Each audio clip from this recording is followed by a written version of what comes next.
Hello and welcome to Ham Nation, episode 567 for February 28th, 2024.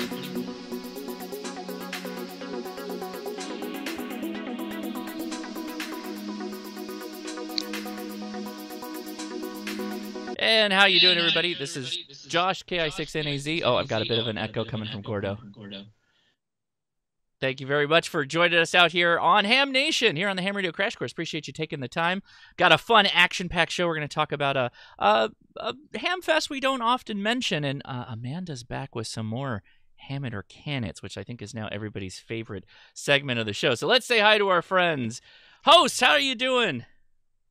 Hey there. Hey, so top of the pyramid, we're going to go straight to Gordo because he's got some stuff to talk with us today. So take it away, Gordo. Well, thanks so much, Josh, and we can't wait to hear your big announcement. Everybody will be there.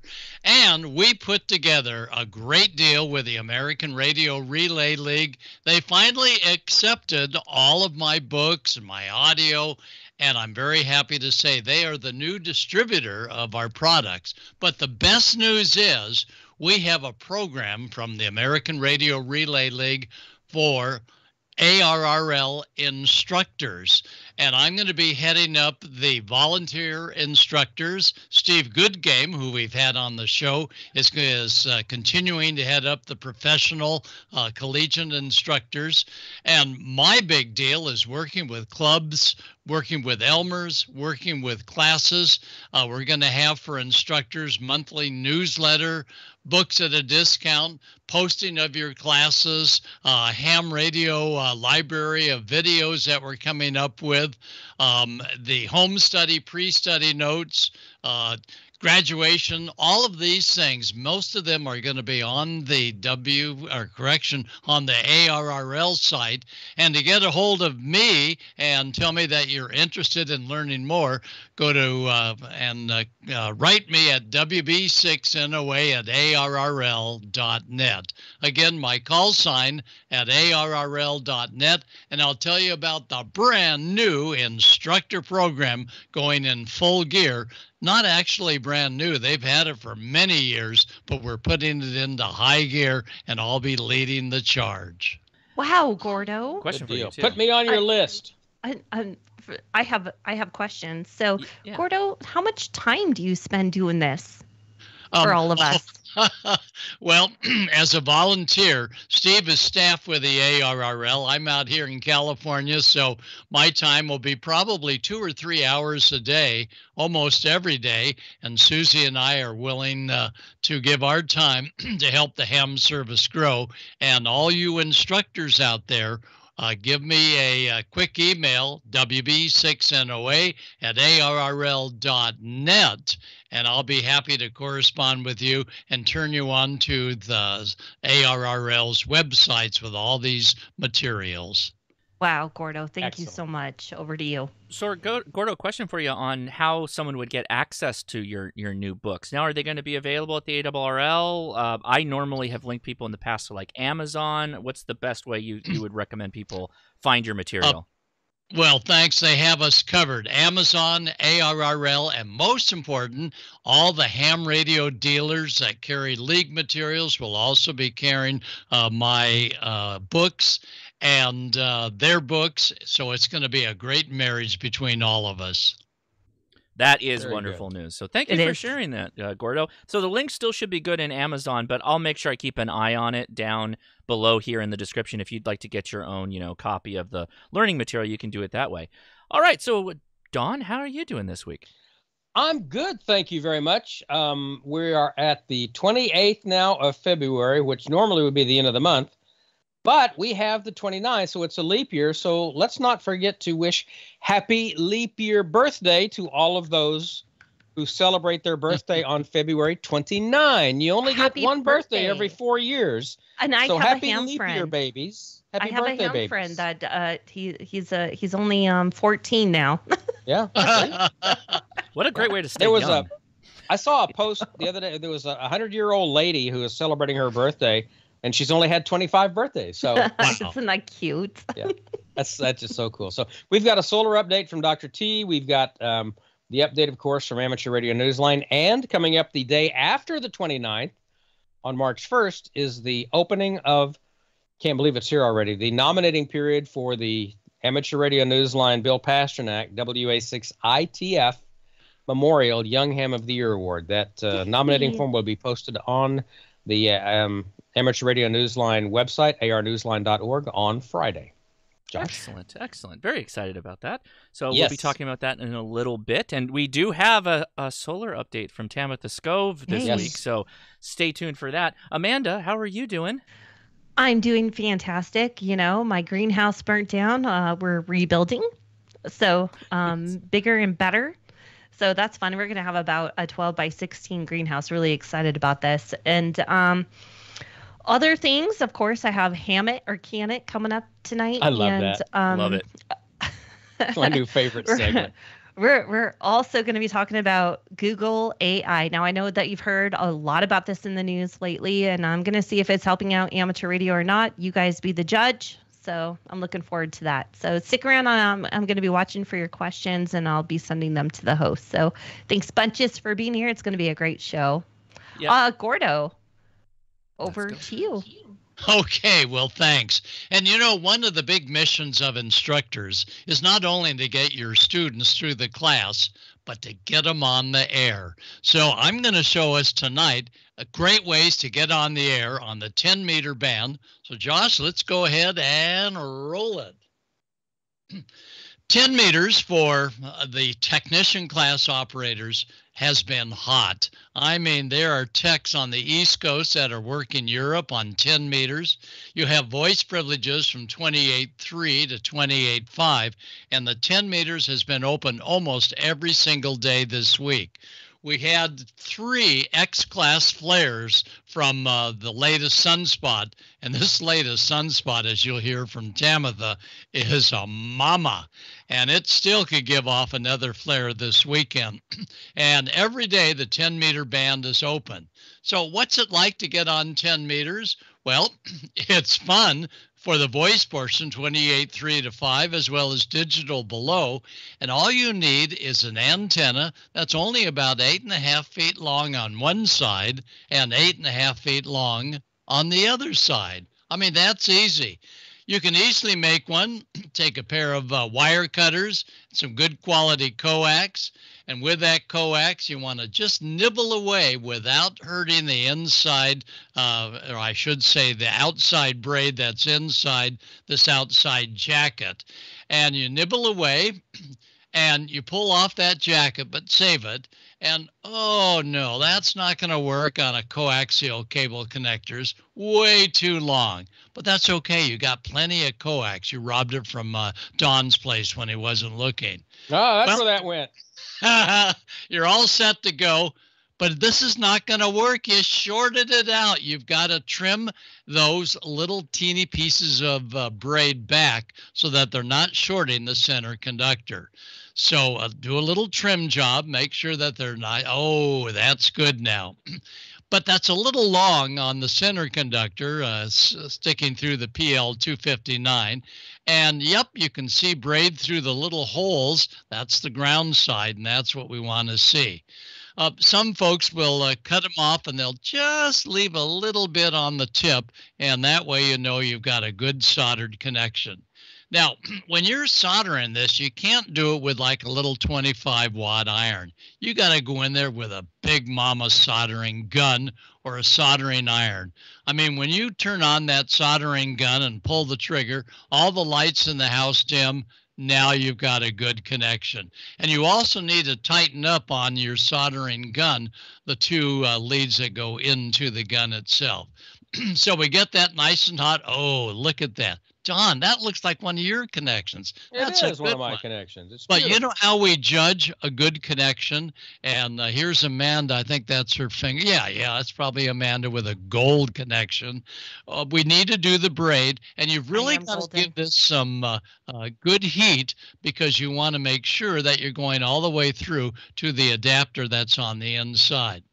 Look at that, Amanda. That is terrific. as long as you made sure beforehand to take the outer shell of the PL259. I mean, that's almost princess worthy right there. There you go. And then I like to go ahead and do a continuity check, center pin to center pin, braid to braid, and then I do a check of center to braid, and you should see an open connection. Then wet your thumb and put it on the other end, and you should see on your meter that it begins to show a connection. This is the common dipole. 8.5 feet on each side will get you big time on 10 meters. For those of you with just the technician license, that technician license gives you a couple 100 watts on the 10-meter band. You're going to have a great signal. I like to keep each side down about 45 degrees, and that brings the feed point impedance to about 50 ohms. Simple way to do it is center through the center hole there, the braid there. And when no one's looking, go ahead and cut yourself about 8.5 feet of wire off of a lamp. Make sure it's not plugged in, as Don will tell you. And you want to just, that zip cord, and it'll just pull apart. Zip cord's either 14 gauge, some are a little lighter on 16 gauge. But anyway, do a little solder job. And again, there's that big soldering iron getting it nice and hot. Hey, Gordo, what about speaker wire? Can you use speaker wire? Oh, yeah, as long as it's not like 18 or 20 gauge. Sure, speaker wire, any kind of wire that you can get away with cutting from your XYL or your YL's house, and they won't know the difference. And remember, it's 8.5 feet at this feed point here. And one goes on one side, and you can go ahead and, after soldering, use those AC type of little screw-on jobbies to keep it secure. Now, it's good to have a Ballon, and you don't want to go out and necessarily buy one unless you have to. I do a Ballon out of an empty, looks like one a day men's formula, and I put on the tape with a sticky side out. I'm going to do that. That way, when you wind your coax near the point that feeds each side of it, you're going to create a Ballon, wind it nice like this, and once you have it all wound up like that, fold the sticky tape back on the coax itself, and presto, you can now remove the bottle. You don't want that hanging in the breeze. And you've got 1, 2, 3, 4, 5, a whole bunch of turns. So that's going to keep all the RF from coming back down the coax. And your friends will look at that going, man, that's a nice job. Probably Josh put that together with Amanda's help and Don with a meter checking things. They named that after me. That's the Ugly Ballon. They named that after me. It is ugly. Yep. In fact, this shot right here shows the best of uglies. The one in the pink shirt, and there's the Ballon. And I've got 2 wires, one at 8.5 feet and one at 8.5 feet. That ought to work. Hoist the center up to something, watching out for power lines. That's not a power line, that black line there, that's a phone line. And put it up on your favorite tree. And there's one side that you can see easily, and the other side you can see off to the left-hand side. And now you're going to take out your SWR analyzer. And look at this, nice and resonant, 28.663. No good. Nope, you're out of band for your privileges as a technician class operator. You want to be around 28.400 to 425. So which way do you go on the wire? You got to put it all the way. No. Easy. To bring the resonant frequency down, you got to make the wire longer. Well, see, Don's examining going, well, what do you stretch the wire? And Amanda said, no. Easy. You just take that end that we've wrapped around itself. There's about probably, I'd say, 10 kilohertz. And if you need to go lower in frequency, just unwrap a little bit more, you get the idea. So when you wrap the wire around it nice and tight, it acts just like a single wire. But when you droop a little side like this, now it acts like a capacitor or maybe an inductor, but it's going to add length. And when you add length, you're going to drop the resonant frequency down. Well, how much down? Well, look at this, 28,400, 1-to-1, nice 50 ohm match. So you are ready to go. So hook that up to your transceiver, and you should see minimum SWR. Go to about 28.2 to 28.3. What's down there? That's below the voice portion. That's where you hear all the beacons. 28.200 to 28.300 is the beacon band. And when the band is open, which it's been almost every single day, you're going to see on your scope and you're going to hear beacon after beacon after beacon. And this is a good way to hone your skills on learning CW. Oh my gosh. Right after we had the X-Class flare from the Sunspot, I think it was 3950. Anyway, that big mama that's still there on the west hand limb, we had a ton of signals coming in from stations all over the country. So then you get on the air. I like to go on 28.400.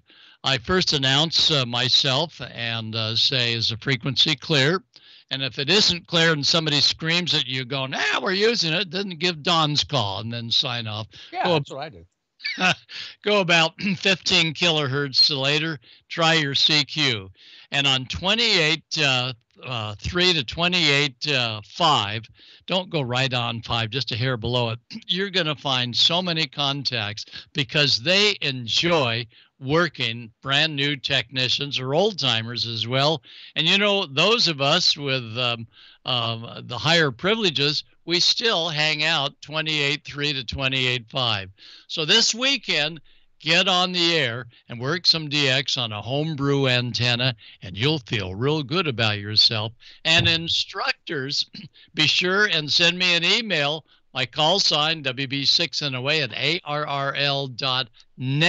I'm just a volunteer, but I'm proud to be with the league, especially with my books. So that's my story, Amanda. So I'm going to talk about this a little bit because you brought up the DX contest, and this is huge. It's huge, everybody. And if Valerie was here tonight, she would tell you this is where you could get DX CC in one night, one day, That's right. one weekend. I mean, it's really not that difficult, and especially when 10 and 15 are open and cooperating with us. So put out, as Gordo just showed you, just all you need is a dipole. And you don't need anything big and fancy. You don't need a 55-foot tower with a beam. Just have some fun and do what you do and see who comes back to you. I mean, I'm pretty sure that you're going to make a lot of contacts. So, Don, what say you?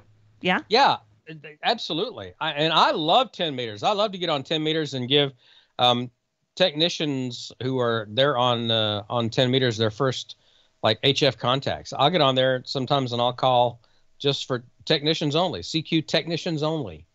And yeah, I love doing really that. Sweet. I love doing that. Oh, that's great. I love doing that.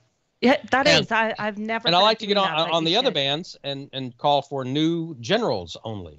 Yeah. There you go. Really? And On you their know, first contact. It's Love fun. that. I've only done like for veterans and things like that, or law, things like that. I've called CQ for that, but that's really nice. and I'll you know, tell you, ladies go that have the lady's voice always will get in a pile up. 5 dB. There's a huge pile up. Get Amanda or one of the ladies. It's true. I go, all right, the YL. Go. Yep, the Val's gonna slap you silly and Yep. beat you out of that pile up any and every time. You know, the first person that I heard that kind of gave me the idea for being on 10 and calling for new technicians only, I can't remember his call now. He lived up in Wyoming or somewhere up there, Wyoming, Idaho, somewhere like that. Is a 7 call. And he was actually a teacher, and I ran into him at Dayton a long time ago and for 2 or 3 years in a row. But anyway, I heard him on the air, and we made contact, but he was calling for generals only. I mean, technicians only if they're on 10. And he was one of the alternates for the Challenger flight. Oh, wow. Whoa. Krista McAuliffe and the crew passed away on. He was one of the alternates for that. So, yeah. Wow. I haven't seen him or heard him on the air in years, and I can't remember his call. It was N7 something. It was like a 1x2, N7. He was given another purpose. I'll tell you that. Absolutely, right now. absolutely. But yeah, cool guy, and we kept in touch for several years, and then just kind of, as things happen. Okay. Yeah, good guy. I have a chat room question. Josh, I'm going to send this to you. Okay.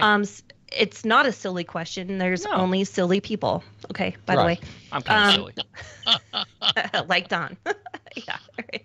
Point in case right there. Where can I find a website with software to program my Baofeng, CH6 DMR ham radio? Also, where can I find the programming software for my GMRS? Perfect question. Yeah, So- let's answer it. Josh, take it away. Yeah, well, first I'll mention, you know how I made the coaxes.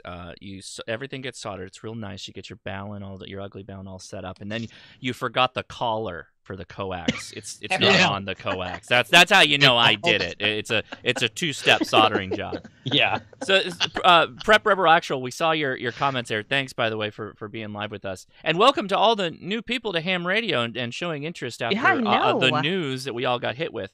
So the answer to your question, and it's the telling answer. Where is it? Right there. Channel 6 DMR or CH6 DMR. So if you're using a DMR radio, you generally need to use the software that's made by the manufacturer of that radio. So if it's a Baofeng, you're going to need the Baofeng CPS software or the programming software for DMR. Chirp was mentioned in the chat. Good job, everybody, mentioning Chirp, but that's usually for analog radios only. It doesn't really do DMR. I think there's some exceptions, but most always it's not for DMR programming. You don't think so? No. So if you Okay. have like an Anytone, you're going to use the Anytone software. If you have one of the other DMR radios, you're going to have to use that manufacturer's software. So wherever you bought it, you might be able to go back there and ask them, hey, what software do I use for this? And that'll be able to help you out. At least that's my take on it. And if I'm wrong, somebody in the chat correct me. I agree Or with on the you. manufacturer's website. Huh. Yeah. And second thing about that is that what I've learned in my very minimal amount of programming radios that way is that they like to make it narrowband. So make sure that option is turned off in your analog. Okay. Yeah. So, sorry.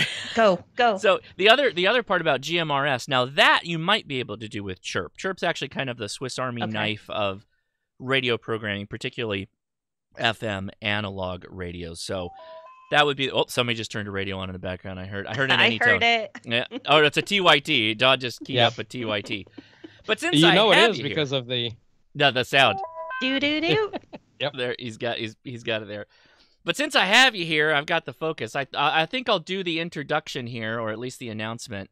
It looks like we tried to get somebody on, and unfortunately, I can't get them on Skype. And he did reply to me, but it's the same. It's the same one we tried before. So, Bill, we'll talk after the fact, and you'll join us on another episode, maybe in 2 weeks. Definitely. But I wanted to talk about the Visalia International DX convention. The announcement is I'm the MC for the event. So I will be, yes!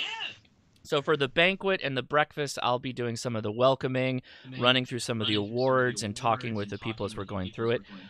Gordo, do you want to mention Visalia? I think you're the only one who's been there so far. Oh, yeah. It is the cream of the crop of meeting DXers, and every trick of the trade, every technique is exchanged there, and it's totally a learning experience. Visalia. Yeah. So let me pull this back up the web. I still hear a little bit of a background there, echo. Gordo, mute. So the Visalia convention is the International DX convention is in Visalia, California, which makes it one of only a few conventions, hamfests, in the entire state, which is pretty nice, right? We only really have two. So this is primarily for those that are interested in those long-distance contacts over HF, DX contacts, like from one country to another, from one continent to another. Or the really exciting thing is when a group of people will get into ships or planes or helicopters, and they'll go to far-flung locations that really no one's activated before and make contacts with people. We call those DXpeditions, right? So those people come together in Visalia, and they do all kinds of talks and interesting things. So let me pull up the website really quick. There's a let's see, presentations and forums. So this is some really interesting stuff. All the boxes you see here are all people who went out and activated these locations. So Clipperton Island, Swains, the Solomons, all of these are locations that are relatively rare, difficult for human beings to get there. And they set up a radio station, and they make many contacts, and they'll be doing all kinds of discussions on, you know, what they did, how they did the planning, and what the activations was like. And then from a technical aspect, we got a number of different companies and different people that are going to be talking about. I see you there too, Josh. Oh, am I? Did they Cram put class. Me? Uh-oh. How I can't teach DX operators anything about radio. They know everything more than me. What am I teaching? Cram class. Oh, so I will be helping to get people from the just getting started and helping them maybe get to the point that they're chasing these DX stations. So I'm incredibly excited about it. So yeah, make sure if you guys are interested, we'll go back here. It is April 12th, 13th, and 14th in Visalia, California. The link is in the description for the show, so if you're interested, go take a look. And yeah, there is a dinner, which I'll be at. But let me tell you guys, this is the secret of the Visalia show, and I'm not going to give, I can't give any more details other than, from my experience, this show has the most giveaways of like almost any show.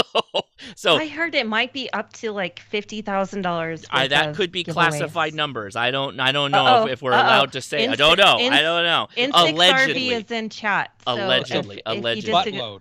So he disagrees. Bill, we tried to get you on the call. I'll work with you sometime in the next couple of weeks, and we'll have you on next episode, and then you can fill in and correct all the mistakes that I've made. But guys, I want you to go take the link if you're in the Visalia area or think you're going to be in and around Visalia in April 12th, 13th, and 14th. I'll be there the whole time saying hi to all of you, and then we're going to have a wonderful little banquet. So okay, I'll be talking Josh, at you again. One other thing, like what's the closest town? Where should people be looking to fly into if they want to go there? Oh, that's a question for Bill if he can recommend people flying in. Come on, Bill. I'm driving. This is one of the few Hamfests that I can actually drive to, other than Quartz Fest, which is still on my list that I've got to knock out. But it said not classified. Greater than $50,000 in giveaways this year. So there you go, guys. That's an insane amount of giveaways. Thank God, I thought I was about fired. And I'll tell you, you know, they're the first that will admit it. This is not a hugely trafficked show. This is more of a niche show that's focusing on a very specific part of amateur radio, a fantastic part. But your chances of winning are high. Fresno. Okay, they're saying Fresno. Okay, so if you're looking to fly in Fresno, maybe Sacramento might be cheaper for you to fly into, but that's a longer drive than driving from LA. Yeah. Oh, is it really? Yeah, I think I'd rather go from LA to there, but I could be wrong on my distances. He says there's an Elecraft K4D they'll be giving away among 12 different Yaesu radios, 4 Icom radios, and a partridge in a pear tree. So nice. You'll be able to get I'll tell you what. Kit and caboodle on that one. Not the cheap ones. These are not the cheap radios. No, but they take DXing very seriously at this event, and of course I think that Jerry and Val always try to go, so make sure you have your cameras ready so you can get some pictures with them. And of course Gordo's going to be there, and numerous others. You think of any DX entity that you've ever contacted, they're going to be there. But again, don't forget the DX contest this weekend. So everybody get on the air. Yep. And it's only about 3 hours from SAC. That's a really long way. So okay. Bill makes a really good point. It might be better to fly into San Francisco and LAX and then carpool with ham friends, because there's not a lot of big airports in between that area. Sure. Right. And you might spend more trying to get a 2-part flight into a very small airport than just renting a car and driving. Right. Agreed. So that might be the way to do it, at least. And another thing about little airports, Bill Pasternak had this trip when he would fly from Los Angeles to the Huntsville Hamfest. There is an airport in Huntsville, but it's small. He would always fly into Birmingham because the landing fees for the airlines are lower at larger airports. Yep. Huh. At smaller airports, the landing fees that that all planes have to pay, including the big airlines, are higher. So it was cheaper for him to fly into Birmingham than it was to fly into Huntsville, which is only an hour and a half drive. So I would drive in. I would pick him up in Birmingham, and we would drive the hour and a half north to Huntsville, and he'd save some money out that way. And to be honest, I looked at the same thing for Xenia. Flying into Cincinnati was like way cheaper. That's not a bad idea. Eisenberg usually flies into Nashville. fly to Las Vegas, drive a car. You could even have a little fun in Vegas as well. Oh. So Bill has two comments here before we'll hop over to the Icom ad. He says the first-timer prize. So if you check the little first-timer box, which I'll bring up the registration really fast for this. So let me go back here so I can show you. So here's the registration, the online form. If you click on that, a number of options. You can get a shirt from going to this, a number of things. But if you check newcomer, which it tells me I haven't entered my name yet. But if you check newcomer, you're a first-timer to this. You get entered into the first-timer prize, and that's a 7610. And the pre-registration prize, which we're in pre-registration right now. So they have different levels of prizes. That is a FTDX10. Just off the get-go, before we're even at the show, that's the giveaway. So that's pretty awesome. I think that's awesome. A 7610? I mean, I would be thrilled with a 705 or... a 7300, but 7610. Dang. And one more thing about flying into Fresno. It used to be called the Fresno Air Terminal back when I was flying in, because I had a family that lived in Fresno. It's now called Fresno Yosemite International Airport, so it's all swanky now, but still, Yosemite. Still, the designator is still FAT, and you don't want fat on your luggage. Just a pro tip. Just a pro tip for you. Yep, I hear you. That's like flying into Sioux City, Iowa. It's SUX. You don't want that on your luggage either. I actually do want that. I do want to fly to Sioux City now. They make stickers. They actually the Sioux City Airport. They make merchandise you can buy online. So that's cool. And someone in chat said they had just gotten Clipperton Island. So congrats to you, my friend. And nice. Also Robinson Crusoe Island was on. So I missed that. Oh, one. I missed that. Oh, I that's did not too. Good. Yeah, there's a number of them I missed. Things have been crazy.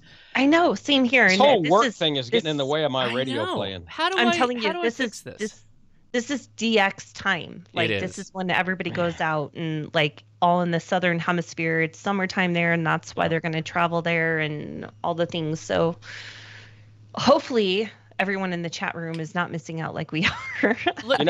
If we'd have only been born rich instead of good looking. So I tell ya. I'm going to read this comment and then we're going to Icom. But check this out. Bill says first-timers have a neat eyeball QSO game. Each card is an entry into the raffle for the first-time prize. Oh, that's cool.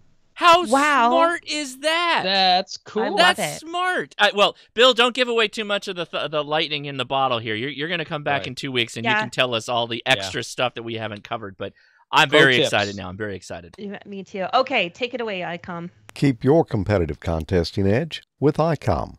Icom's innovative and high-powered base stations cut through pileups, letting you work the bands and record those contacts. Heard it, worked it, logged it. The Icom IC7300 is an industry first, using an RF direct sampling system and an entry-level HF radio. This compact, high-performance, innovative transceiver will far exceed your expectations. The real HF fun starts here. RF direct sampling, 15 discrete bandpass filters, 4.3-inch color touchscreen, real-time spectrum scope, and SD memory card slot. The Icom IC7610 is the SDR every ham wants. Faint signals are no longer a challenge for contesters or DXers. The high-performance RMDR can pick out the faintest of signals, even in the presence of stronger adjacent signals. This direct sampling software-defined radio has changed the world's definition of an SDR transceiver. RF direct sampling, 110 dB RMDR, independent dual receivers, and dual digicell. Keep your competitive contesting edge with the Icom IC7851. Contesters and DXers are always looking for that competitive edge to magically pull out the weak signals needed to climb up the list. With faster processors, higher input gain, higher display resolution, and a cleaner signal, the IC7851 is the pinnacle of HF perfection. 110 RMDR, 1.2 kHz optimum roofing filter, digital IF filters, digital voice recorder, high-resolution spectrum waterfall display, enhanced PC connectivity, and SD memory card slot. For more information about Icom's amateur radios and to locate a dealer, please visit icomamerica.com/amateur today. For the love of ham radio. And we love Icom. And a big thank you to Icom for sponsoring Ham Nation here on the Ham Radio Crash Course. Every time we go live, Icom has a giveaway for 3 lucky winners to win an Icom swag pack. And every episode, your name goes into an electronic hat, if you will, and then they pick a winner every month, and they win a radio. And the website, link is in the description, hamnation.icom.com. If you go there, you can see every one of the prizes they're going to give away every month. And this month, for March, is going to be, where are we? Or for the end of the month, which I think we did, we did the 7086. We're going to go into the T10 next month. So swag pack winners for this show is Barry M, K4EF, Aaron L, W0ADL, and Alan M, N6ORJ. So good luck. You might win the next month giveaway that Icom does whenever we go live. So check out the link in the description, click the Enter Now button, and you'll be able to join the fun as well. And maybe you'll win something. Don, take it away with the hot news of the week. Okay, well, we've got the latest news from Amateur Radio Newsline. We've got a solar update from Dr. Tamitha Sko. But I want to remind you, we mentioned at the top of the show, this is the beginning of our year. For the big busy time of our year in Amateur Radio Newsline. Because March 1st is when the nominating period, the 90-day, 3-month nominating period begins for our annual Young Ham of the Year award, which we've been doing for, a long time. And there's a list of winners. I'm not sure if that's completely updated yet. I think it goes back to 86, so that's pretty impressive. Don. Yeah, I mean, 86, it goes, a long way. Case is not on there yet. But okay, we'll so get it's that from up. 2022. But look at all of these. We're a little bit behind on that, right? Yeah. Go to if you go to the awards tab at the top of the page, you should. I don't know if it's on there yet because the actual nominating period opens March It's 1st. not there yet, Don. Yeah, right? nice. Because it opens. Yeah, we don't want to put it on there before the nomination period opens. But March 1st, that date and beyond, you should be able to find the nominating form for the 2024. Amateur Radio Newsline Young Ham of the Year Award. If you've got a young radio amateur under the age of 18, or 18 or below, actually, I believe it is, nominate them. And you need to have your stuff together when you nominate. I wanted to point it out. Like, did you see all of his attributes? Yeah. Oh, accolades when the roof. packets come in, they are dozens of pages long. I mean, this kid, and I can't even call him a kid because he's not a kid. Yeah. Young adult Right. has done so much more in amateur radio than I probably could do in my whole freaking lifetime. Right. Just everything, and he helps out with the what do you call it? Don, help me out. Cincinnati. Aero America. Somebody correct me. Yeah. Oh, the thing. Yeah, way to go, Amanda. You stumped us all. Voice of America. Voice of America. Jeez. Yeah, he does. Good job, Amanda. You did it. He's very active at what he's going to. I think he's going to school now in Iowa. I think he's where he's going to college. But the youth camp. He helps. The Youth on the Air. With Yoda. Youth on the Air. Yes, which is going to be in works Canada with Neil Rapp and everybody else, and they make sure that they get grants. And ARDC has done so much for them, and Case was really important and essential in getting that done. So that's the bar you have to hold up to. Yeah, everybody. One of our former honorees works for SpaceX. What? Yeah. So. Yeah, we won't hold that against him. Yeah, Patrick Glissandru. So, yeah, I mean it's a very prestigious award. It's something that these young people can put on their resume, and it will make a difference. It's pretty amazing. So anyway, arnewsline.org under the awards tab, beginning March 1st, you'll see the nominating form. If you know of a deserving young radio amateur, by all means, please nominate them. It's a 90-day window. It closes at midnight Eastern on the end of May, the last day of May. It's all email. You don't have to mail these huge, big packets. Everything's done via email, so we try to make it as easy as we possibly can. But anyway, all the details will be on the nominating form coming up after March 1st. So with that, let's go ahead and turn things over to the Newsline crew and then Dr. T, and let's get the news of the week from Amateur Radio Newsline. From Amateur Radio Newsline, report number 2417, this is Ham Nation Headlines for Wednesday, February 28th, 2024. What's better than Girl Scout cookies? Girl Scouts talking with astronauts in orbit on a ham radio station they assembled. That's a recipe for fun. Newsline anchor Stephen Kinford at N8WB picks up the story. In California, Girl Scouts who were involved in the planning and design of an amateur radio station finally got to use it on Thursday, February 22nd, in a 10-minute contact with the International Space Station. Unlike many of the typical ARISS contacts that have been made using a telebridge station, this was a direct contact from the station created at Girl Scouts headquarters in California. The girls were involved in its creation from the start with help from the River City Amateur Radio Communication Society and Girl Scout Heart of Central California, coordinated by Jen Garland, KI1TTY. The girls' instruction provided a look at ham's emergency response roles and, of course, a possible career as an astronaut. Spring and summer means tornadoes and hurricanes. It's time to get weather aware with Skywarn spotter training.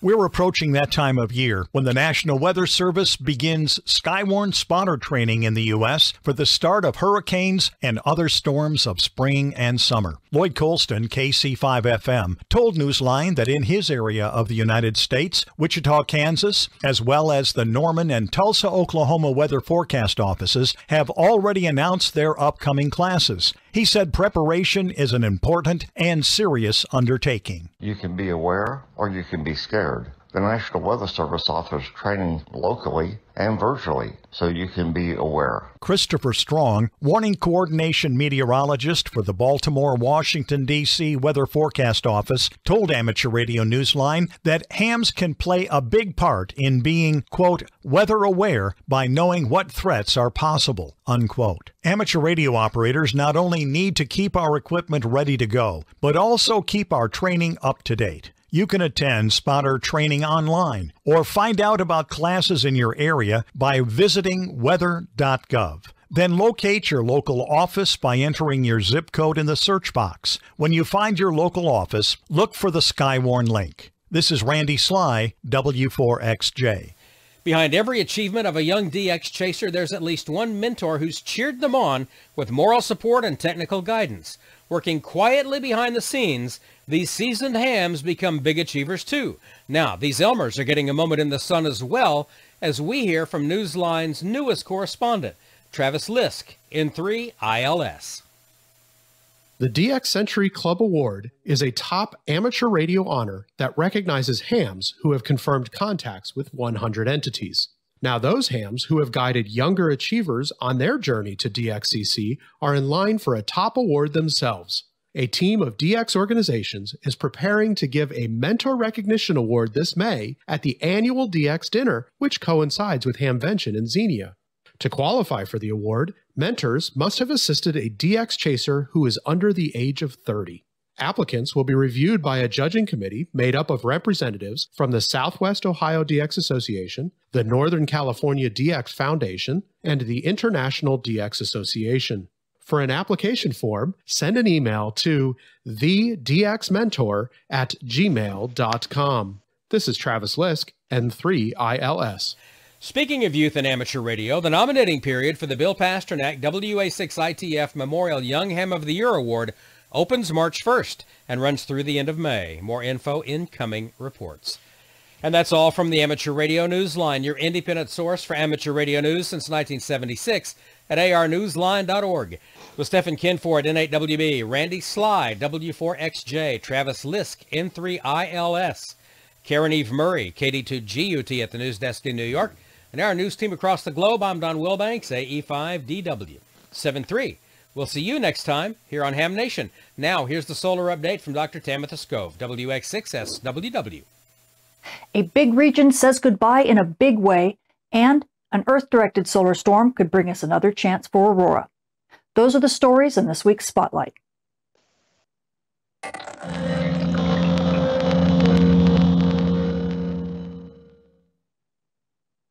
space weather this week is calming down at least a little bit in terms of solar flares. As we take a look at our Earth-facing disk, we do have a lot of active regions in Earth view, and we are waiting for a few more. In fact, if you take a look at this bright fringe right here, this is actually due to 2 active regions that we've been waiting to rotate into Earth view, because these regions, the last time we saw them, they had a lot of flare activity that they gave us. So we've been paying close attention. It looks like these regions might actually still be flare players, and they will be rotating into Earth view in about 3 days.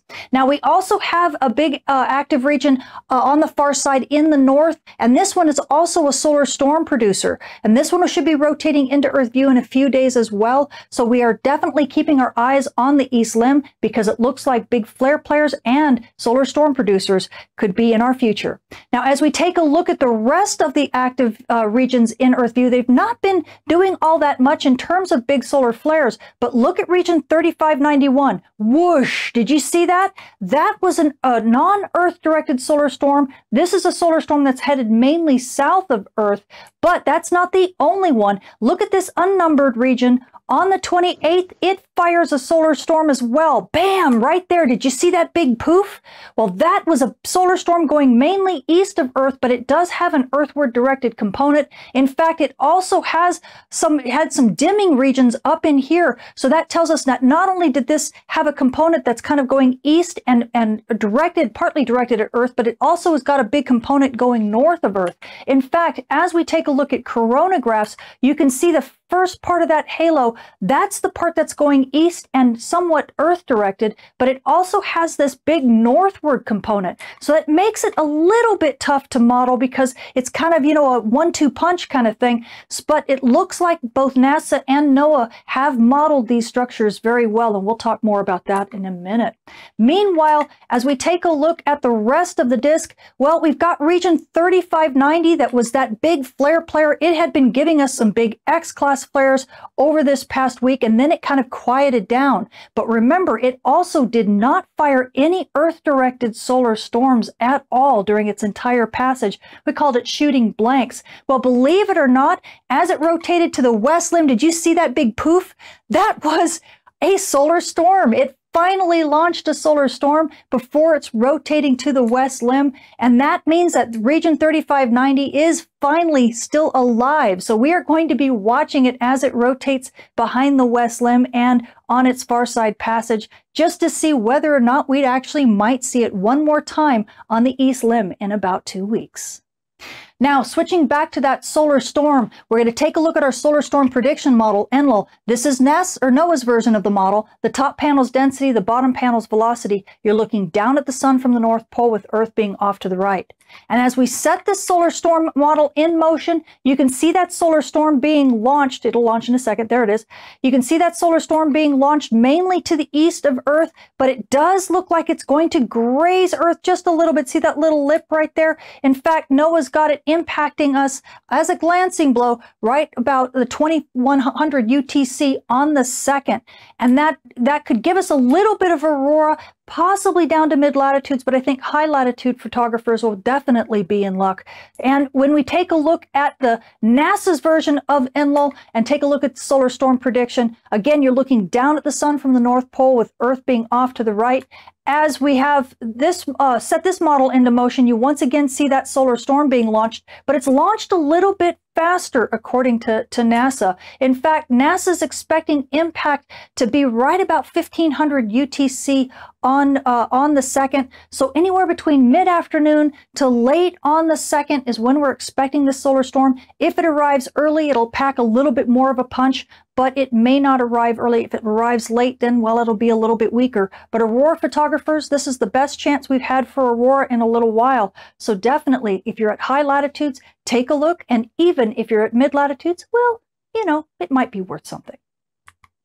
For more details on this week's space weather, including how the solar storm may affect you, come check out my channel or see me at spaceweatherwoman.com. Okay, so I just texted Dr. Scove. We need to get you live before the eclipse. Oh, I love it. Live just updates. Did that. The word has been sent. Yes. Yes, from your text Nice. through my ears and the text, and to her ears. So there you go. So yeah, from we're gonna try to get her on for sure. from And our the ham viewer side guys, too. requests, Yeah. and put in addition that we're not going to be creepy, and tell her about the drinking game, and I Well, think she'll join us. Oh, she Speak for knows. yourself. She she knows. likes Yeah, it. she does know. She knows. likes it. When she was on my live stream, we talked about it. She's one of us. Yeah. I know, She's right? down. One of us. It should be. It's Sister Dr. T. I would Yeah. love to see her with a glass of wine, and she drinks every time she says "bam" too. Oh, that'd be funny. She's That yeah. a live react of Dr. T to her own Dr. T update. Well, she's just tanked by the end of it. That'd be great. That'd be great. Anyway, so check her out. She's so small though. You have to cut the wine in half. But she's tall. She's tall. She's lengthy. She's up there. She's tall. She's not tall. She's a little this ways, but she's bigger, taller than I am. That's not saying anything. Well, okay. Okay. All right. Well, anyway, it's enough about me.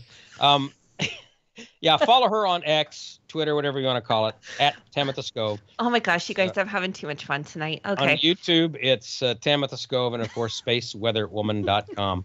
We're so happy to have her as part of the team, and Amateur Radio Newsline as well. Thank you, best team in Definitely. the world, putting that stuff together.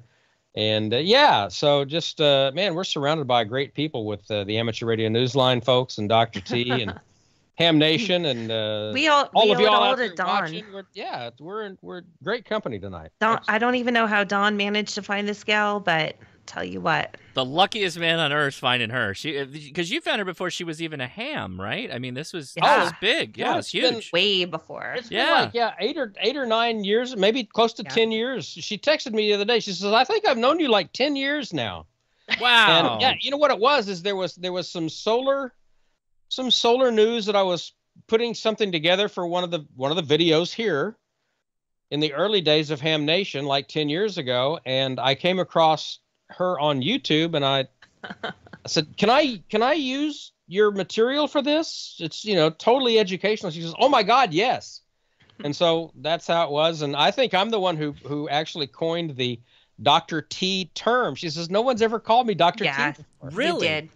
So You did yeah. that. Oh my I goodness. just love her to death. I mean, And- she's become such a great friend, and I just love her to death. And yeah, she's the best. We're so fortunate to have And her. Now she's a ham and everything now. So yeah, And the fact that she's willing to come on like ladies' night, and she's willing to talk about STEM/STEAM, and how, and she doesn't sugarcoat things. Like she tells girls, right, getting into science sucks. Right. You have to have a passion for it. But Yes. she's honest, and she's going to tell you that. So it's really helpful. I love this girl more than you know. Yeah. And listen, and for all of the new audience who maybe have found us since the Welcome. Yes, I have AT&T as well. I felt your pain the other day. We're going to talk about that. For all of you who maybe have found ham radio and found us through Josh and his stuff talking about AT&T and all that much ado about really nothing. Dr. Scove, if you want to learn about how the sun works, she's a great teacher. She is one of the rare breed that is able to take, and Gordon West is the same. Gordon, you're the same way. I've said this many times. Gordon West is able to take amateur radio and electronics and antenna theory and that all stuff, all voodoo and smoke and mirrors, Voodoo. and distill that to where anybody can understand it. And Tamitha Scove is able to take solar physics and distill that down to where anybody can understand it. I call it bathroom language. You can understand everything. Language. You can, that's what it is. Like it. Yeah, it's taking all this stuff and distilling it I've down to never where heard you that can term. understand it into bathroom language. Okay? And she's a rare individual to be able to do that, literally, to be able to teach that. And Gordon West is the same way. Josh, you as well, because you take a bunch of really high-tech stuff and distill it down to where It's true. Joe average public guy like me, an idiot, can understand it. So so we're pay attention to these people. If you're new to ham radio and just kind of figuring out the hobby and thinking, do I want to do this? Yes, you do. And these are the people you need to listen to, okay? Not me, because I'm an idiot, but these other people you need to listen to. It's true. I really want to do a segment called Back to Basics. So to welcome newcomers and telling them about where they go from here. You got your general. Congratulations. You worked so freaking hard. So now what do you do? So, now what do you do? Yeah. I'm looking at that to help people out and letting them know that they don't have to have the most expensive radio in the world to do it. So anyhow, I'm going to go over a few things. Josh, if you don't mind, I'm going to go over the Gemini stuff first. So go nuts. Explore the space. So I left those links for you, and then I'll. Okay. I can do that. I can do it. It's cool. Oh, see? So I have to be logged in, right? We're just a bunch of idiots. No. We don't know what we're doing. We have no clue. There it is. Okay. No. Don't worry about it. It's fine. Let me start sharing, and I'll go to my links. So y'all get to see my doc. Yeah, that's what that is what we all kind of, that's the outline of the show. That's what we all kind of look at to see kind of where we're going. Yeah, so that's our rundown. Guess what? Amateur radio isn't perfect. Nope. First to admit it. Okay. Joshy, we have fun. You see my screen now? Okay. Yeah. Okay. So everybody's heard about Google AI recently because they've been very controversial. Okay, no one's going to deny that. So I said, let me play with it because it's free. Well, it's actually not free, by the way. I have a 2-month subscription and then after that, it's going to be $19.95 a month. So I will not be touching this after 2 months. Okay, just want to let you know that. So as we went over with like Chat GPT and stuff like that, and this is just another AI.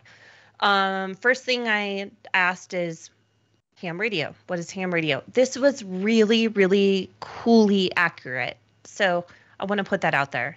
Setting, yes, sir. Okay, Control plus. Oh, better? Okay. It's more biggerer. Okay. I didn't even know that was the thing. Okay, cool. I'm so used to Alt shrinkage, and a plus for Adobe. Anyhow, okay, so when I asked about ham radio, this was very, very accurate. And ham radio is a more common term for amateur radio. Ham radio operators are licensed. This is where they lost me, okay? God bless them. But so I see the image and I'm like, oh, what radio is that? So I click on it. And it brought me to Amazon. And, of course, it wants me to bring up a thing. But it's, Josh, help me out with the thing. Shagoo. Shagoo. It brought me to buying Shagoo on Amazon. Oh, you bought this? No. Oh. It wanted her to. I see. It took me to Amazon. Here's your example of a ham radio transceiver. It took me to Amazon to buy this Shagoo, if that's what you want to call it. Shagoo. God, I'll never get it right. Fine. Anyhow, I would have really expected definitely Kenwood or Icom or even Motorola. I would have expected in this. So I was pretty surprised about that. That's fine. So let's go to another one. Google Gemini wants you to say generate a photo of. So I said, generate an image of amateur radio parks on the air. The first picture is this. That's definitely a park. Yep. It's something. And then I asked for more images, and this was the second one. So, okay, that's fine. Whatever. It's trying. It is trying. It's just not there yet for us. So, and I did try to generate an image of George Washington, and it said we are working to improve. So we can't do that yet. Okay. That was just kind of like my placebo kind of thing. Yeah. Yeah. Fine. All right. So here is a picture of a 40-meter dipole. No. No. Negative. Do you see this, you guys? I like the tree. The tree's nice. It's great. I put a wire in that tree. Me too. So next is this. That's ye old barbed wire 40-meter antenna. Yeah, 40 meter dipole right there. And then this.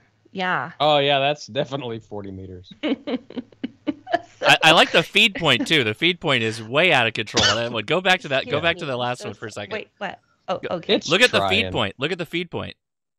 Why is right there. That's not gonna work. I didn't even notice that, Josh. It's not gonna work at all. And then this is just cut off. I don't even know. They got tired of the first feed point. They decided we got to go with this new feed point. Lord help me. So then I put Icom Radio Concept Brainstorming. Target market need analysis. I mean, this is just craziness everywhere. Okay. I don't even know where to go with this. Icom typically uses IC followed by numbers, the popular IC 7300. I mean, they're getting this right? They're not lying at this point in time, but it's crazy. I agree. They're not giving you the information that you need. They're giving you the information that they think you want. Because they don't know. Yeah, exactly. So this the AI does not know. Generate a picture of an amateur radio operator.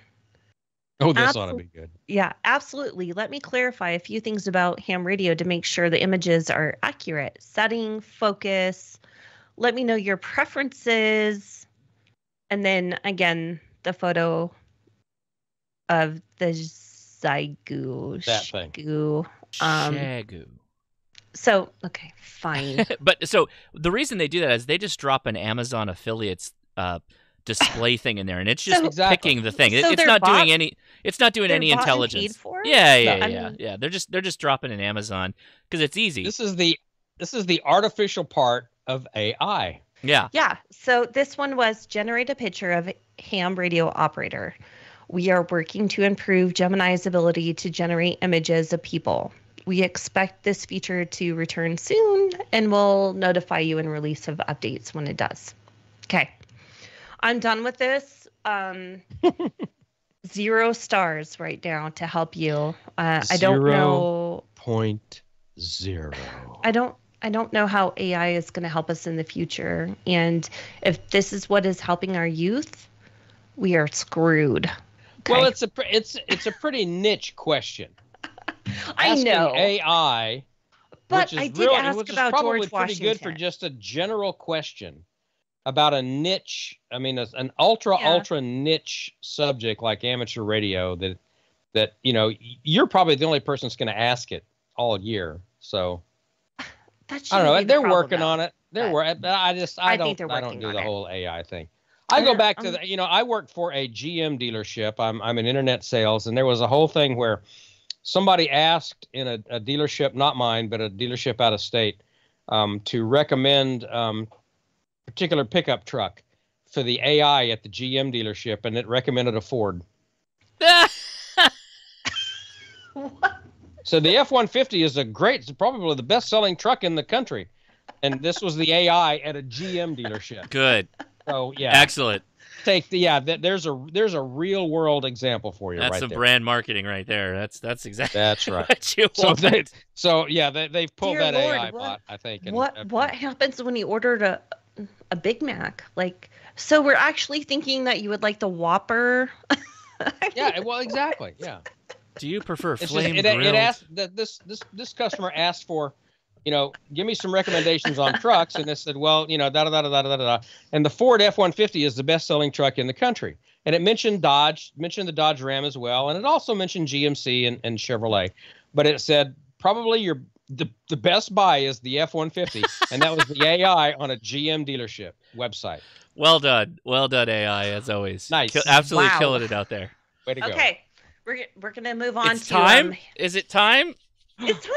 for Hammett Ham it or can or it? can it? Yeah. I love this segment. Yes. It's been really fun.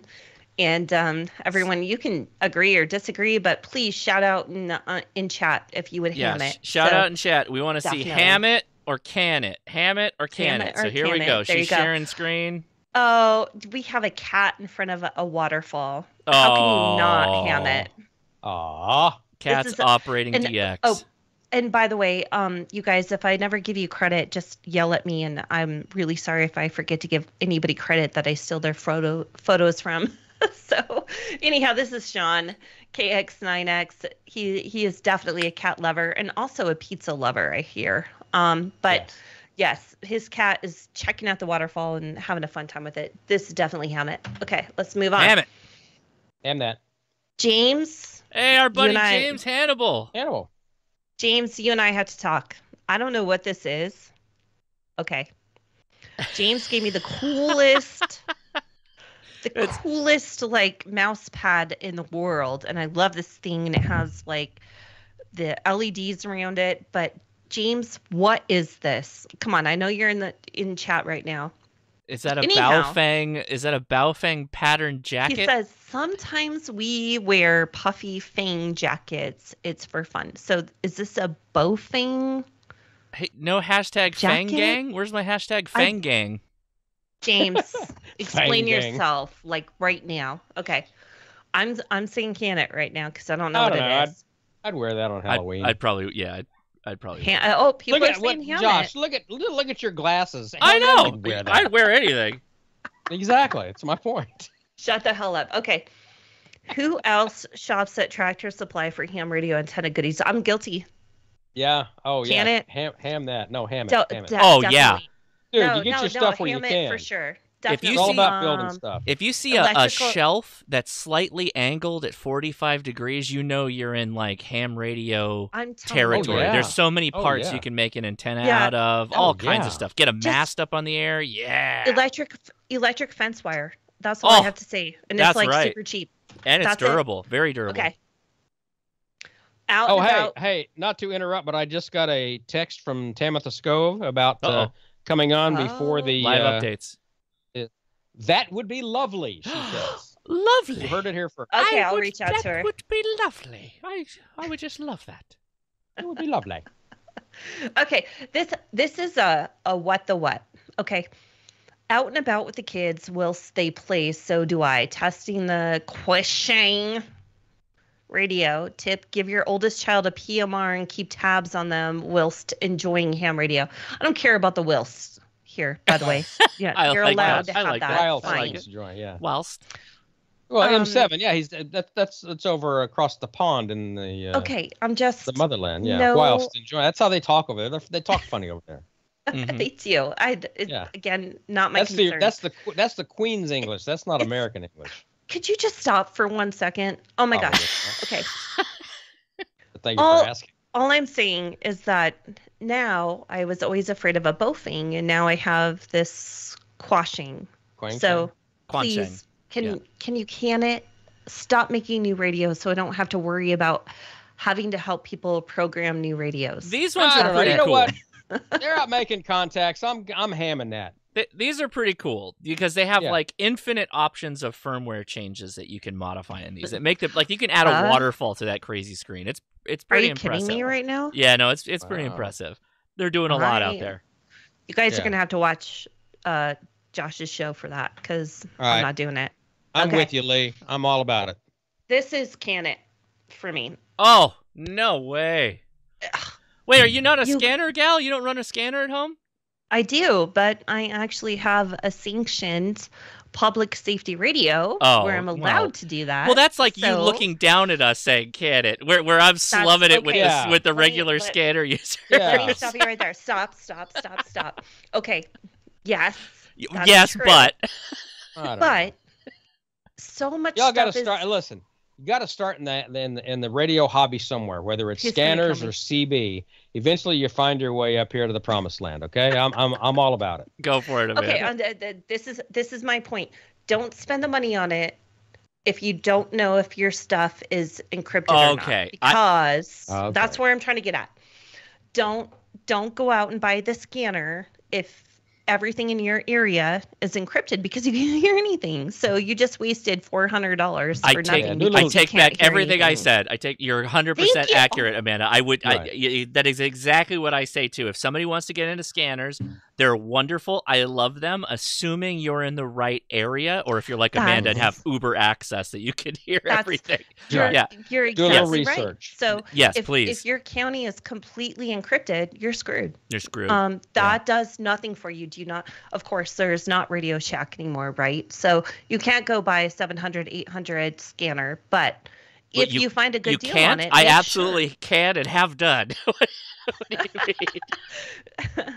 Don't do it until you know what your county is doing. Please. So yes. That's why I'm saying can it. Don't just go out and do this. Don't buy all the scanners. Make sure that it's cool in your area first. Okay. Agreed. Okay. I win that one. Yes, you win that round. Completely redeemed yourself. Yes. We'll give you that one. All right. This is a Hammett for sure. Mm-hmm.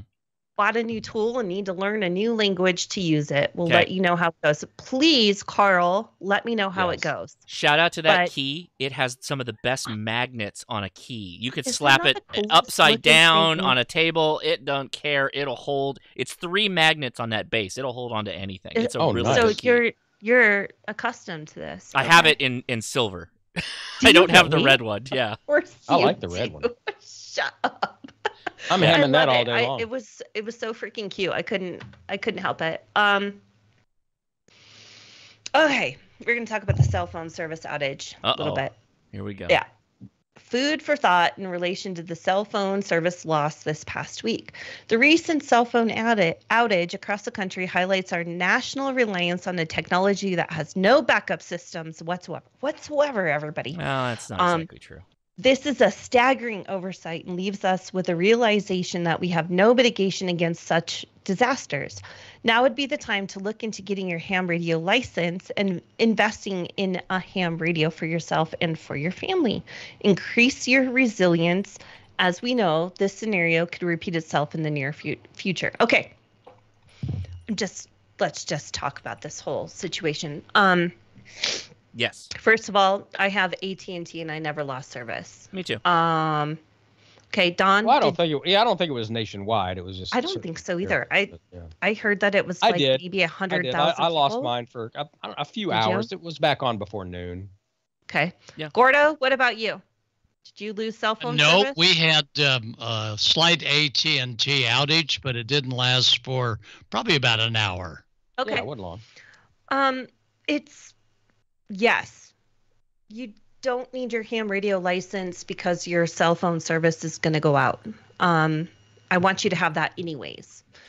But my thoughts on this and everybody's probably going to have different thoughts and everybody can have a different scenario, but if you lose your cell phone service, that's not like a big deal. That's like Twitter going down for the day or Facebook, and you can go about your business. But if you start to lose 2 or 3 more services, that's when you want to start to get worried. Like, all of a sudden there's no power, or all of a sudden I have no internet. Go ahead, Josh. Also, as a ham radio operator, if the power goes out, that's when we all get on HF. Right? Or immediately get on HF. There's no noise. Get on there. It's quick. Right. Yeah. The other thing is that you get on your local repeaters. Absolutely nothing wrong with that. Please do. Please talk to other people and tell them that you have no phone service. That's completely understandable. The one thing that I want to ask is don't spread rumors, okay? Don't say, well, I heard that so-and-so, they no longer have any power or utilities are gone. You just use amateur radio as you need to, okay? Yeah. Also, there's a logical approach to this too, and I made a video. It was actually insanely popular. You did, didn't you? Thank you. Didn't you just do like the whole weekend? Your whole Saturday show? Okay. No, I dropped a video I think yesterday. I think we're close to 30,000 views on a video I dropped yesterday, which is really good. So my whole thing is like, if you think there's a disaster, you know what's a really good thing to do is just hop on your AM FM radio and see if the morning zoo crew is there. Like if there's not emergency bulletins and you can scan around and you're still hearing stuff, things are probably fine because all those stations are emergency broadcast stations. And if there is an emergency, you'd know, right? That's a true statement. You hear the EAS. Well, as a professional. As a former broadcaster who knows how the sausage is made and especially how it's being made now, most of those morning shows are coming from New York or Dallas or somewhere like that. They're coming from far-flung places, and you'd be damn lucky to find a local jock on. So that's true. Take that with a grain of salt. That's true. Good point. That's not the best way. Your local AM station, your local AM talk station, yes, probably. But your FM station that you're listening to. And some cars don't have AM listen anymore. To country music or whatever you're listening to it on. Yeah. Good luck. Anyhow, I enjoyed the memes. Don't get me started on that. I enjoyed the memes this weekend. And it is not what it used to be. And y'all were cute and saying that, ham radio is my backup, but it should be. It can be a backup. It should be. Absolutely. But don't make any knee-jerk reactions about the AT&T. So you're sell your phones, get rid of your internet, only do ham radio. That's the right answer, Amanda. You know that. It's the right It's not true. Ham it, Josh. Ham it. Ham it. Ham it, brother. Ham it. Ham it. You have to ham it because this is what we got into ham radio for, most of us, okay? 90%, whatever. But just don't freak out. Don't freak out your relatives. I mean, send them my video. I'm very not freak out about it. I'm just like, hey, we can do a lot of fun stuff. I think so. And the meme that I loved the most was, oh, there was a phone outage. Oh, I didn't know I was on 20 meters all day. Yeah, exactly. That was perfect. My favorite one down here in South Louisiana was because they were giving everybody $5 off their AT&T bill for the outage, which is great. I never got that with 20 years of Sprint, but it was a beautiful bone china plate with a single boiled crawfish on it because crawfish prices are out the roof right now because of the drought last year. It's like, I know what I'm spending my $5 AT&T money on. All the way to the crawfish. Bank. That's right. One crawfish. There you go. Well, that's a cool radio. Well, and I actually had a trifecta. We lost internet and power because we were having a windstorm during that AT&T outage. So my phone actually worked, but I didn't have any internet or anything else. So, okay, what else do I have? Oh, ham radio. Gemini AI got the picture of my ham radio correct. There you go. I like it. Take that. I'd rock that every day on my nightstand. Heck yeah. Oh, wait. Watch Hosh Nasty video about Meshtastic and having a blast learning about Rack Meshtastic Start Kit is below. Josh, tell us about this. Yeah. So actually, I have one of the devices right here, so I'll hold this up. So this looks like we're gonna ham it. You remember Blackberries? Yeah. You remember Blackberries? Yeah. Well, before you ham it, it doesn't really qualify because technically this is licensed free radio operation on 915 megahertz. So technically this does spread spectrum and AES 256 encryption. And what you do with this is text message. No voice, no data. It's simply for text messaging. And what's cool about it is it's a mesh. So text is actually data? But you can't send an image. You can't do anything other than just QWERTY key type texting. But what's nice about this is if you just add another device to the mix, I have another device around here somewhere, but if it just powers up and they are in the same mesh of each other, they'll create an ever-growing larger and larger mesh system. And that's cool. These operate on extremely low power. For what purpose, though, Josh? Off-grid communication. It's purely if you were camping and you had so here's a perfect example. This is not a phone. I could technically give this to my son, which is what I'm building right now. he has a school that's less than a half a mile from my house. He could have this on his person, and he could text Dad without having a cell phone, and I'd be able to get the message on my And it would be on phone. 915 megahertz. 915 megahertz. I have a unit on the roof on my mast, and then I have another unit in my house. They all mesh together. So if he texts, it routes through the roof unit to the bottom unit. It's like a centralized. I'm really interested in that. Yeah, you can just keep adding more nodes. If they're all programmed the same, Sure. when they go live, they just keep adding. You can add this to a pet's collar. They have GPS. You Sure. can do all kinds That's of fun neat. stuff with it. Yeah, it's a super cool technology. Mesh And it's testing. your own little private network. That's a smaller one. So here's an even smaller one. And low power, what, a quarter of a watt? Yeah, but because it Okay. takes so you can set the quote unquote mode of operation to be fast in transmission, or what you really want to do is use a long transmission time, because then it's going to have redundancy and error correcting in it, so that it'll take Right. a I was long going to amount of ask time. about that. Okay. Yeah, it'll take a long amount of time to get the message through, but we're talking seconds. It's still not that long, and it's very very That's reliable. not terrible. It's No. not like Packet. I mean, No, if you think it's- about Packet, golly, that Yeah, takes forever, so- and there's a lot of error correction in that. So Mhm. So going back to your use case, Josh, with your son, so it's your own private Meshtastic network that it can't be. It could No be one public. else really can see us. So But you can set it as private for your uses. Well, you for could that. have multiple channels. So one channel could Oh, just I be the got you. party Okay. line, and you could have my son could have his friends all with Meshtastic at That's school. But then at home, he could have one that's just encrypted for he and I, and he could like send me a message, be Okay. like, "Dad, I'm sick, pick me up," and I'd be there That's before neat. the school called me. That's neat. amazing. That's I like that. experimentation. That's the whole thing. Definitely. That's the whole modus operandi of amateur radio. So yeah, even though it's not ham radio, ham I ham say it because ham that's it. cool as it can be. I think Ham so. it. Well, I would ham it, but there's a it's not in the Yeah. well. I take that back. You can modify. You can add your call sign to the software, and you can use it on some of the ham bands. They do make equipment that will There you work go. on I the was ham going to bands. say, Josh, can you change you the go. frequencies? So would it be on like 5.8? It depends on the or- equipment you buy, but there are multiple different types of nodes that you can buy, Okay. and you can buy That's one like- that's in the ham bands, and you put in your call sign, and then it'll work. But I don't see a distance in 5.8 unless it was point to point. I took one of these little guys. So I took one of these little guys, and I put it on a push-up pole, like a telescopic push-up pole, about 20 feet, and I got 6 miles from my house, which is Wow. a text message. No problem. And I wasn't Wow. even doing it. I Pretty was good. I was literally just screwing around making a video. That's not even as high as my mast is, so it's going to be even better. And that's using this little janky little stick antenna. When I've got the Yeah. better unit on the roof that's solar powered, because when it's solar powered, you just keep it running. It's just sitting there, being a repeater, Right. right? That when you get it up high, oh, you're killing it. They just updated the new Meshtastic distance record, which is like 300 kilometers, I think. Line of sight, of course. Really? Line of sight, sure. It has if to be it's line clear, of sight. yeah. Yeah. Anything's Wow. possible if you got the line of sight, right?